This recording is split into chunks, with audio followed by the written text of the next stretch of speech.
I'm joined today with my friend Andi Meade. She is a local counselor here in Frankfort, Kentucky, and she got her Master's of Science in Social Work from the University of Tennessee. Andi, thank you so much for taking some time to come out and join us today. I'm delighted to be here.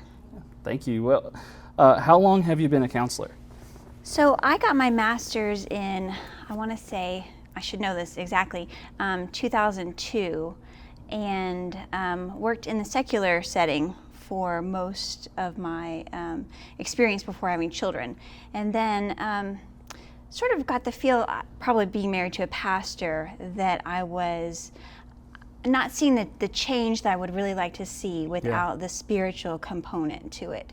So I stepped out of the social work field and moved into biblical counseling in the last few years. But altogether, I've been a counselor in some form or fashion for about 22 years. Wow. So I'm sure you've seen and heard a whole lot. A whole lot, yes.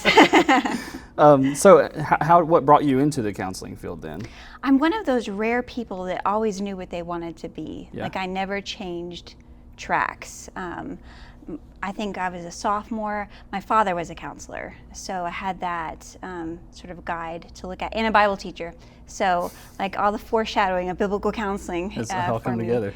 But I always knew what I wanted to do. So it's the only profession that I've ever known. Yeah. So That's awesome. yeah. So I know you work with a wide variety of people then. Yes. So can you tell us about how often you come across people whose lives have been touched by suicide? Either maybe somebody in their family has committed suicide, or maybe I don't know. Sure, like thoughts of suicide Yeah. You know, suicide has a whole spectrum, right? The suicidal ideation has a spectrum, starting with the I don't want to be here idea. And I would say most people at some point in their life experience the I don't want to be here part of that spectrum. And it's a fallen world, so that makes sense to us. There's something better, something greater, and it's a broken world. So that piece, I would say, I encounter frequently. So when a parent comes to me and they're telling me that their child is experiencing some suicidal thoughts, I usually ask, is it that? I mean, that's concerning. I want to, flesh that out. But that's not abnormal. So then the other end of the spectrum and where we get really concerned is suicidal thoughts with a plan and intent, and and you're concerned that action is going to be taken.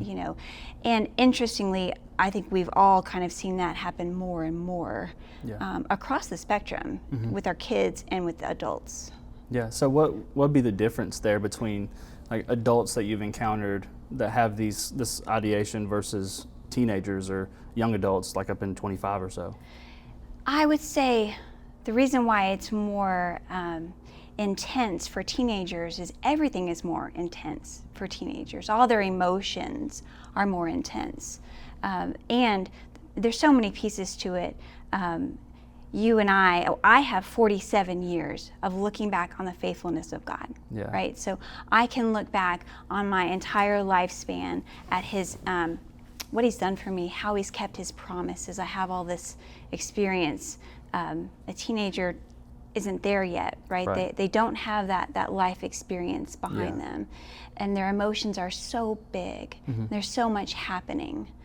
So that is one of the biggest differences that I see in teenagers and adults. Yeah, I can't imagine. It's so hard, actually. Being a youth pastor and working with students, it's actually really hard sometimes to kind of put myself back into that mindset of where I used to be back in 2010 when I was in that teenager mindset. It's so hard to kind of go back there. It is, isn't it? Harder for me because it's been longer, but I think some of your emotions, it's remembering that our teenagers, they're fully human. Our kids are fully human. Their emotions are just as big as ours, as in if I'm feeling sadness, they're feeling the same level of sadness, or it seems bigger to them. You know what I'm saying? Yeah. I think one of the issues that I see with adults, is we see our children as maybe subhuman, the teenagers as not fully human, So I think we can put ourselves in their shoes by just remembering that their experience right now is so intense and so immediate. Yeah, and coming off the immediate kind of things, like what factors are available to them today that kind of contribute to this? To the rise that we're seeing? Yeah. I think a lot of statistics show the smartphone, the rise in the smartphone. I think we were headed at a pretty steady pace of an increase, and then the smartphone came along and it went just sharply up. Wow. And at the same time, it's such a weird thing that with this tool that we now have to be in contact with people all the time, the rise in loneliness and isolation that has also happened, it doesn't seem like that would go hand in hand with the rise of the smartphone, but it has. Yeah. So this tool that's meant to connect me with everybody else is actually cutting me off. Yes, it really is. So I've seen such an increase in children and adults of loneliness. Yeah. And I think part of that is also due to the sort of frenetic energy and the pace of life that we have. That it's not conducive for building relationships. It's not conducive for understanding yourself, thinking, daydreaming, being bored. You know what I mean? That's not really a part of our culture right now because of just this busy pace that we have set. Yeah, it's like we're not allowed to be bored anymore. Yeah. Being bored's a bad thing. And I think for parents, there's this pressure to get their children in so many things. So there's no time at home, no downtime, no real family time. When it happens, everybody's exhausted, grumpy, so that's... Does with thinking about all the different things that we sign up for, people sign their kids up for, do you think that the added things in our schedules, do you think that they kind of increase the pressure that students are going through? Yeah, I think for sure, partly because there's the expectation to excel at everything, to not just participate, but to excel at it so that maybe you can get a college scholarship or, we've seen sports go from, they're not just for fun anymore, right. They are, you might be doing this for a living, so, and then the competition that the church has with all of those things, is, I think it's something that no other generation has experienced. Yeah, I know I didn't experience it that way. Yeah. That's for sure. Yeah, you remember Sunday nights, Wednesday nights being free probably from, Yeah, I would wait every Wednesday at the foot of our driveway for the church bus to come pick us up and take us to youth group. Yeah. That's how it was for me. And now it's not normal for places to take Wednesdays and Sundays off. Now it's any day of the week is up for grabs. Yeah, and it's year round. Yeah, it is. Yes. Yeah. I was reading, and as I was preparing for our interview today, I was reading and I saw that in 2019 there was approximately 47,500 lives taken from suicide. And the most recent data I could find, I was hoping I could get up to like maybe this year, but maybe a census or something hasn't been taken. But the most recent numbers come from 2022 at 49,476 deaths. And I had a source that said 1.6 million attempts. Yeah. What factors do you think contributed to that increase? I think it's 1 every 11 minutes. Wow. Is what I recall reading. Yeah. Oh man, I think for sure the busy pace that we are living, that it's not conducive at all to healing, to growth, to any of the things that you need to be whole, to be well. It's certainly not conducive to a relationship with the Lord. Right. And we are in an increasingly secular society that pushes back against that being a viable option or something to actually consider anyways, you know. And with that, the church, we are sort of competing, it feels like, with the rest of the world, especially when it comes to our children and our youth. Yeah. And the problem can be we want to bring them in and we want to hold them here. And so there's a sense that we need to entertain them, which isn't wrong, right? Because the attention span gets shorter and shorter for all of us, really, right? But for children. But I think the church as a whole is struggling to make sure we're teaching doctrine and theology. Yeah. Because at the end of the day, your theology is going to be what holds you. Yeah. You know, it's going back to what you know to be true about God that is going to get you through those difficult seasons. Yeah, I agree. I'm right there with you. Yeah, yeah, and that's not a topic that that's interesting to a lot of teenagers and children. Not yet, you know? right? Yeah. It usually comes later, right? Yeah, that's right. To talk about the immutable attributes of God. That's not something that like your average teenagers are like, yes, that sounds like fun. You know? Great. Sunday school was amazing today. So great, right? But it's so essential. Yeah. You know. Yeah, absolutely. Are there any warning signs that you could? Because we'll kind of get to more theological things as we go, but. Are there any warning signs that parents, teachers, anybody that works with students or young adults could be on the lookout for? Like if they see it occurring, they might want to address it. Are there any of those? Yes. There are numerous ones for teenagers especially, an increase in reckless behavior, a decrease in hygiene. You know, you see your child all of a sudden just not care any longer how they look, how they're presenting themselves.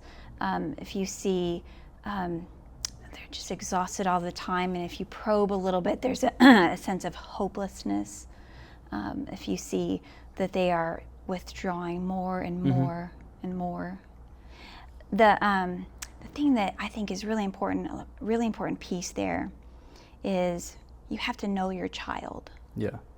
And that has to start before the teenage years. You know, a build-up from really birth. And again, it's not a culture that's really conducive to that, to having this strong relationship where you know your child so well that when those warning signs just start, you're like, oh, something's off. Yeah. You know? Yeah. So there are the significant warning signs that we can see, and man, it is important to see them, spot them, and intervene. But there's going to be some that you can spot earlier if you just make sure that you are maintaining a well-rounded relationship with your child. Man, that's good. Because I think about how difficult it can be sometimes whenever, like, I know my context, being a youth pastor, you know, there's certain scenarios that I might be faced with. It's like, is this something that I've heard that I need to report versus is this something that I've heard that I need to go to the parent first? And so it can get a little bit blurry there sometimes. Yeah. So I know like Kentucky, you know, we're mandatory reporters, right? Yeah. So if we hear anything, we have to report it. Yeah. And so that kind of helps in that scenario a little bit. But but you're in a particularly difficult position because you want them to trust you, right? And you want to be a safe space for them. Right. Yeah. So to figure out, what you need to share, and when you see warning signs, you know, one of the things that, at least from my generation, that we just heard so much as we were raising our children was, you can't be their friend, you have to be their parent, you can't be their friend. And I just think that that's a lie. I think you have to be both. Both, yeah. Because you're not going to confide in someone who's not your friend, you know? Yeah. If I want my children to come and tell me what's going on, what's on their heart, I have to be a friend to them. Yeah. So how do we cultivate that kind of environment? Time. No. It goes back to time with them and sitting with your child, and it's a combination of, again, they're fully human. It's so remarkable, these fully human creatures that suddenly, you know, you're watching them grow up, and it's so delightful and amazing and delighting in them and seeing them as just, you know, children of God, and watching them I don't like their hobbies and their interests and getting involved. And my youngest loves Fortnite. I don't know a thing about Fortnite, but I will sit there and listen to him because he loves Fortnite so much. You know, you show an interest in what he's interested in. Yes, absolutely, and ask him questions, and I'm delighted in him. Have you ever gotten on and tried to play Fortnite with him? Not Fortnite. Other video games, yes, but not Fortnite. No, I just observed that one. Yeah, that's good. So maybe like in the home, maybe this is more parental specific. Are there certain maybe leading questions or environmental things that we can do in order to create a space where teens particularly might feel more comfortable? Yeah. So I'll always go back to start as early as you can to do that. It's developing a relationship where they feel like you are a safe place and where you will listen, really listen, and are locked in. You know, when you can tell when someone is fully present in that conversation, and our children are desperate for that, where they feel like they are heard and seen, understood, even if we disagree, they know that it's a safe place to disagree.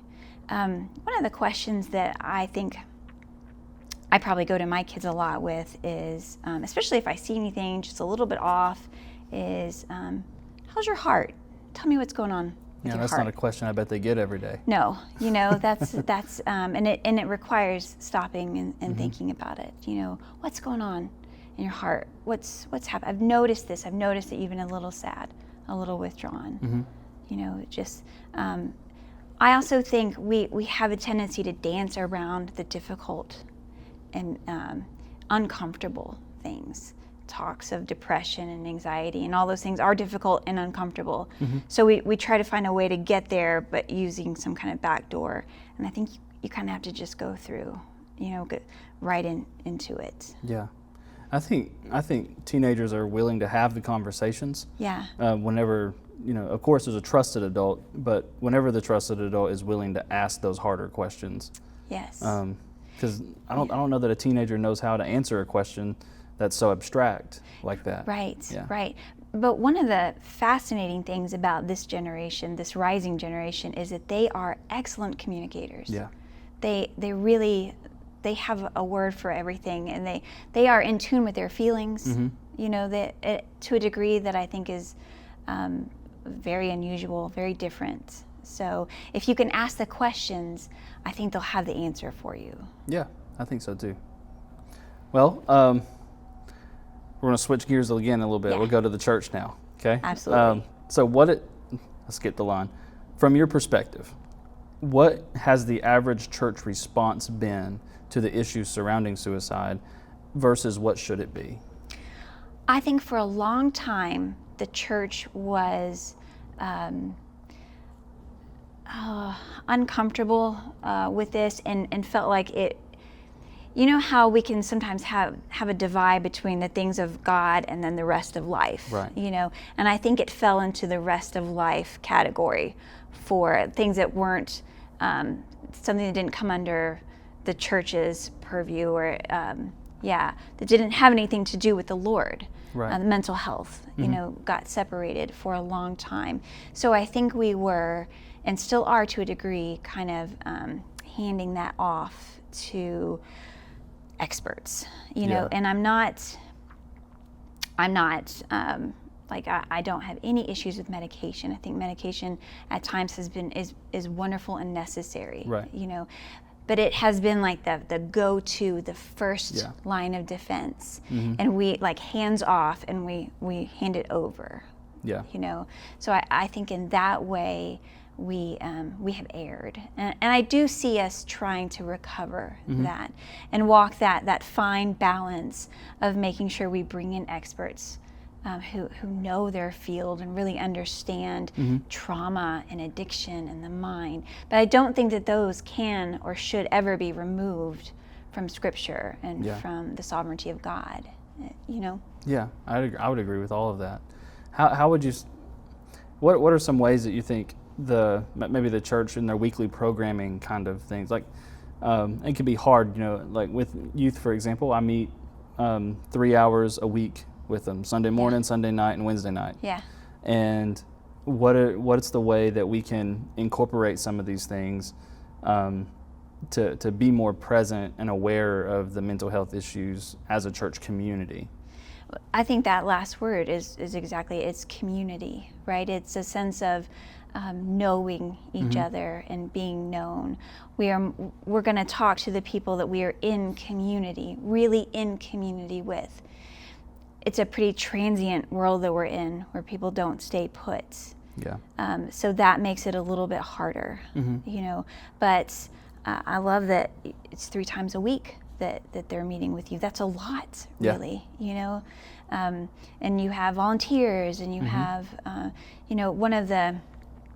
one of the things at my church that we've done is something called a one-to-one partner, and it's for anybody in the church where you're just growing. It's discipleship, and that includes the youth. So connecting them with other people besides their parents. I homeschool, and I'm with my children all the time. So I need other adults pouring into my children. Yeah, I hear that a lot with other homeschooler parents as well. Yeah. And I think it's really important all around, public school, homeschool, private school situations, like all of it. Because I was a substitute teacher last year, and I walked into my first school just totally overwhelmed because I did not expect the culture to hit me like it did. Because I went to public school. And the change from when you were there to it's like it's changed. Maybe it hasn't changed, but because I've grown. I'm 32 now. Yeah, you've changed. I've changed, and so going back into it, it's like this culture just shocked me. Yeah. Right. And whenever I see like my homeschool students come into the youth room with public school students, and they get along so well, I'm just like, maybe it hasn't changed as much as I think it has. Yeah. Does that make sense? Yeah, absolutely. Yeah. And the environment and how the kids adapt to the environment. I think that's a part of it. Yeah. So what advice would you give for someone who maybe has a family member or a friend that they're concerned about? So I think sitting down and having an honest conversation with them that does just plow right into it. Ask them the honest questions. I remember learning that just ask, are you suicidal? Have you had thoughts of suicide? We try to dance around that word in particular. Yeah. And for some, it's such a relief to have someone see it and have them be in a safe place where they can say yes. Yeah. That is happening. Suicide, is such a sensitive topic. Of course, it should be a sensitive topic. It's horrifying and so devastating for families. But I think understanding that the person who gets to that place of attempting or committing suicide really and truly saw that as their only way out. I was getting my master's degree when 9/11 happened. I was actually at school when we were watching it all unfold. And about, 2 months after that, I was taking a class that was specific to the topic of suicide. And the professor was talking about how those of us who watched it, I think that they try to edit those videos now, but those of us who are watching it in real time saw people jumping from the building. And it was their only way out of a building that was collapsing and on fire. Yeah. So the professor said that's how we need to think of suicide. That for the people who are attempting or committing suicide, they saw it as their only way out of a building that was collapsing or on fire. Yeah. And I've never forgotten that. Yeah. I've heard this statement a lot concerning suicide. It's that suicide is a permanent solution to a temporary problem. Yes. Yes. Is that statement helpful for people? I think in the moment, it's helpful for us to understand, but when you're at that point, it doesn't matter if it all that they can see is the right now. Yeah. And right now is too painful, too on fire to think about anything beyond that. Yeah. And that is an issue with this generation too, is they are just kind of pushed into this place where they're just trying to survive. You know, a lot has happened and keeps happening, and so much is coming at them, and they have no downtime, not with their phone, with so many things that are coming at them. So they are trying to survive. And trying to survival mode isn't conducive for the kind of environment that needs to be there to deal with things like deep depression and anxiety and suicidal thoughts. So I think that combination is another reason we've seen such an increase. Yeah, it's difficult to try to assess every situation and find the way in to help someone that's going through these kinds of suicidal ideations. When it comes to the biblical side of your counseling practice, what are the questions that typically come your way? If the one I've experienced, the big one I've experienced is, if my loved one has committed suicide, where are they? Yeah, that's kind of the big one that and they're difficult to answer, aren't they? And that's when you're like, Lord, wisdom right now, please, like, give me wisdom. I also get a lot of, for those who are sitting across from me who are just barely holding on. Where is God right now? Where is he? I don't feel him. I feel like I'm going under, you know. I hear that a lot too.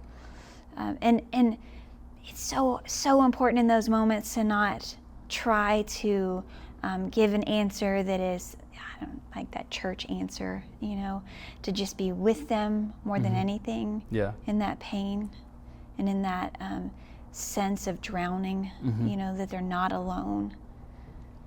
Yeah, because what you were talking about earlier with your theological understanding being that grounding work that is going to help you through those scenarios. I think that really plays out there. Yeah, it doesn't, and it's why I'm so happy when someone contacts me to help with their teenager, their young adult in their life. I'm so thrilled, and it's an honor, right? Yeah. It's such an honor. But what I really want is for people to start from the beginning, laying that foundation of the theology of, if you believe in the omnipresence of God, right? If you believe that God is not more in heaven than he is right here with us in this room, you know what I mean? Yes. And he's not like smashed out like a pancake, like he's fully present here in this moment. That's a game changer for how you walk through life. You know, if you believe that he is transcendent, bigger than anything, and at the same time immanent, he's in everything and present with, that's a game changer. Yeah.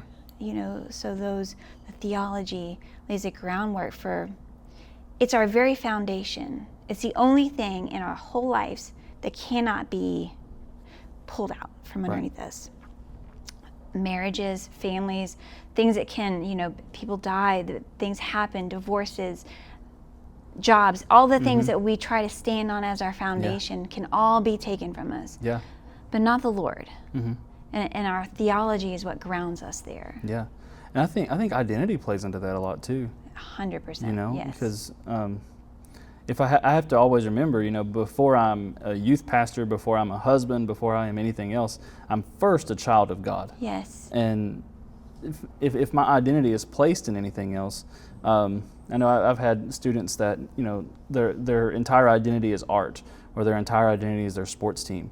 And so once they can't play, they get hurt and they can't play. Yes. What happens to their identity? Yeah. You know? Yeah. And I'm sure that there are students, maybe even young adults, who have gone through something like that, some kind of personal loss where their identity was so attached to it that when it was taken away, they didn't know what to do, and that sense of purpose is gone.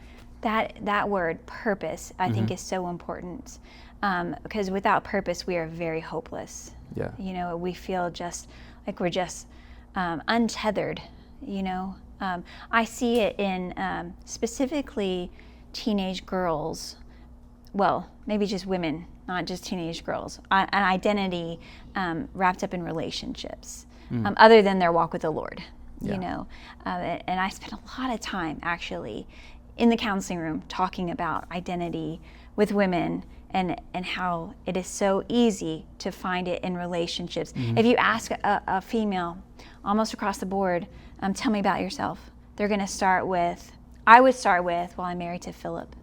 You know, I have 3 children. Yeah. Generally speaking, a man would start with, well, I work. You know what I mean? Like I'm guilty of that sometimes. It just, so women find their identity in their relationships. So just making sure that you're first finding it in Christ. Men and women. I've just found that women seem a little bit more vulnerable to lose their identity. Yeah. Well, thinking about like hopelessness and stuff, maybe this is a question, maybe it's one of those ramble questions, I don't know, but is hopelessness and a sense of pointlessness kind of the same thing? Because when I think about it, it's like hopeless is like I've kind of lost everything and I don't see any hope for the future, versus I feel like my life is just pointless. Yeah. I think that they walk hand in hand. Okay. Yeah, because I think if you are hopeless, there would be no point to anything. Right. And if life is pointless, what would you hope for? Where would your hope be? Right. You know, I experienced after the birth of my oldest some significant postpartum depression. Yeah. And what I remember about that specifically, like I just have these snapshot memories of sitting in a restaurant and hearing someone laugh, like at a table next to me, just one of those full laughs, you know. And I remember thinking, I'm never going to laugh like that again. Wow. You know, just like that's not for me anymore, that this is forever, you know. And that was the closest to hopeless that I felt. Wow. You know, and I don't know, without the grounding of my theology and my walk with the Lord, what that path would have looked like, you know? So I'm so grateful for that experience now, because I remember that, just truly feeling like you're walking through molasses and everything is dark, you know, and what my feelings were telling me, but what I knew to be true, what I knew more than I knew anything, I knew this to be true. And I would have been so lost without that. So I firmly believe that God takes all the evil things in the world and turns them for good. So I really do believe that. How has God taken those depressing moments that you've had and turned them for good? Well, I can't even. Like, we don't have enough time. Like, I wouldn't be where I'm at now, for sure. And I wouldn't be the parent, I wouldn't be the wife, I wouldn't be the pastor's wife, I wouldn't be the counselor, none of those things without all that the Lord has brought me through and all that has entered into my life. It is, but the other key to that is I had to be open about it. Yeah. Certain things that when we think about, we connect it with shame. People are ashamed, especially Christians, of depression, of addiction, of suicidal thoughts. There's deep shame attached to that, which is always from Satan, right?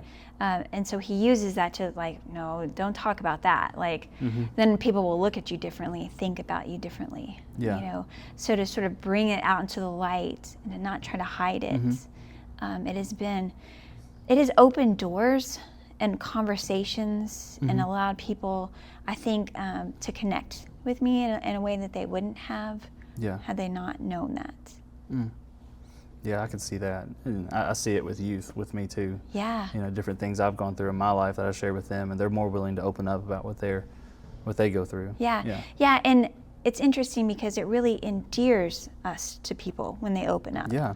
It does the opposite of what we are always afraid it will do. Yeah. Well, what kind of encouragement or advice would you give to families that might be watching this right now as they go into the holidays, or just some words of encouragement or? Yeah, just, spend time with your family, spend time laughing. One of the things I have thought so much that marks a happy home, a healthy home, is laughter together. There's a Jason Gray song where he talks about now he's been forgiven, so he can throw his head back and laugh. Like there's something about that idea, the full life that the Lord has given us, with all the craziness and the mess but there's laughter to be found. Yeah. It says in Proverbs 31, and talking about the Proverbs 31 woman, that she looks at the future and she laughs. She's not stupid. She knows. She knows that there's going to be difficult days coming and loss. She laughs because of who her Savior is and what her foundation is. So making your home a place of laughter, which requires time, really, energy, time, being together, eating meals together. The joy of the Lord is my strength, right? Yes, it 100% is, and it is contagious, if your kids see it in you, but they know when it's not real. Yeah. They do. They're not stupid. They know when you're faking. Yeah. So you have to be grounded in the Lord and find your joy in the Lord and that laughter that comes from that. Awesome. Yeah. All right. Well, thank you, Andi. You're welcome. How can anybody watching find you, connect with you? Yeah, so it's funny because I have no website, no business card. I accidentally fell into this, really. Okay. I didn't mean to start my own counseling agency. I was just homeschooling and had left the secular world and had someone say, hey, do you think, would you meet with me and we could just do private pay? And so I said yes, and then that just somehow grew to where I'm at now. Yep. So my phone number, my email is out there for anybody. I'm happy to anybody can contact me. Okay. Yeah. So, but I don't have a work site or anything. Okay, cool. Well, thank you so much. Thank you. Yeah.